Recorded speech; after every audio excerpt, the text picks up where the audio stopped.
Hello, my name is Cicely Cabrubias, and welcome to my presentation of my signature assignment, a case study of sexual orientation.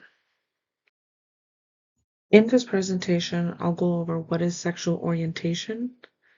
I'll highlight the story of Karamo Brown, which includes the diversity and inclusion challenges, an inspirational moment, what I learned, and prevention for the future. I will conclude it along with questions and a list of references. What is sexual orientation? According to the American Psychological Association 2024, sexual orientation is an inherent and immutable, enduring emotional, romantic, or sexual attraction to other people. Gender identity is an individual's innermost concept of self as male, female, or a blend of both or neither. One's gender identity can be the same or different from their sex assigned at birth. It's important to note that an individual's sexual orientation is independent of their gender identity. This is Karamo Brown's bullying story. In this story, Karamo Brown recounts severe bullying not at school, but within his church community. Growing up in a middle-class Jamaican-American family where religion was central, he endured traumatic experiences after confiding in his youth pastor at the age of 12 about his attraction to boys. The youth pastor publicly shamed Karamo, leading to intensified teasing and hatred from others in the church, leaving him feeling worthless as a child. Although he was ridiculed at church for his sexual orientation, his family remained supportive. It wasn't until college where he found faith and love in God again. You may be thinking, what diversity and inclusion challenges did he face? He experienced severe bias after revealing his attraction to boys. The youth pastor's immediate reaction, publicly shaming and condemning Karamo, demonstrated a deep-seated bias against LGBTQ+ individuals, rooted in the belief that their sexual orientation was wrong or disgusting.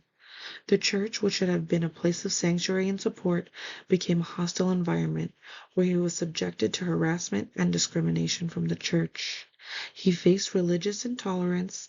The church's teachings and the specific sermon on why gays go to hell further exemplified the prejudice and intolerance within the church. This religious intolerance exacerbated the Karamo's feelings of worthlessness, highlighting the lack of acceptance of diversity and sexual orientation within the church. What I found most inspirational from Karamo Brown's story was that he was able to overcome prejudice and rise above to a journey of self-acceptance. He was able to heal and accept himself through faith.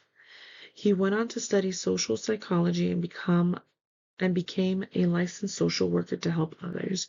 He would then eventually become a media personality, writer, and activist. He now has his show giving life advice on his self-titled show, Karamo. What I learned from Karamo's story was the power of supportive communities. The contrast between his church experiences and their childhood church and the accepting environment of his home highlights the importance of surrounding yourself with people who will love and support you for who you are. Preventing bullying due to sexual orientation involves creating inclusive environments, educating people on LGBTQ+ issues, and promoting respect and empathy. Schools, workplaces, and communities should have clear anti-bullying policies that specifically address sexual orientation.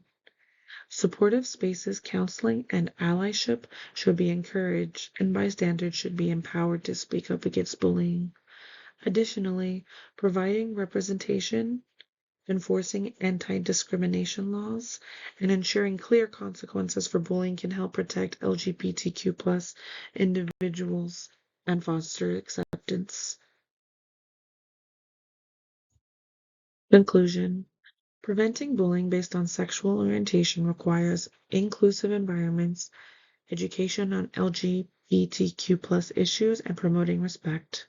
Karamo Brown's story reminds us of the harm of prejudice and biases against marginalized people. His story should inspire you to love and accept yourself. By educating communities and enforcing consequences for bullying, we can foster acceptance and protect LGBTQ+ individuals from discrimination and harm. Some questions I have from this case study are: were there other instances of prejudice and bias that Karamo Brown faced due to his sexual orientation? How did Karamo's family and friends support him during this difficult period? And how did this experience shape his views on religion and spirituality over time? These are my references for my orientation, and thank you for stopping by.